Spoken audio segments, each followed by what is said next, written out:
luwalhati sa Ama, sa Anak, sa Diyos at Espiritu Santo, ngayon magpakailanman, magpasawalang hanggan.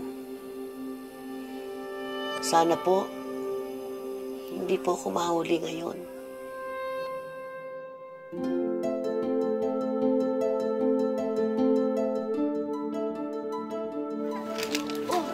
Kuya, alam mo.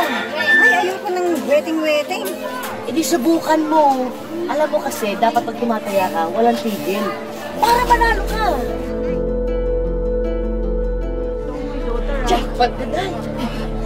Hindi. Si ako, sir eh.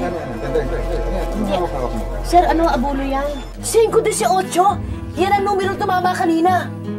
Naku, saan ako kukuha ng perang pang-abono?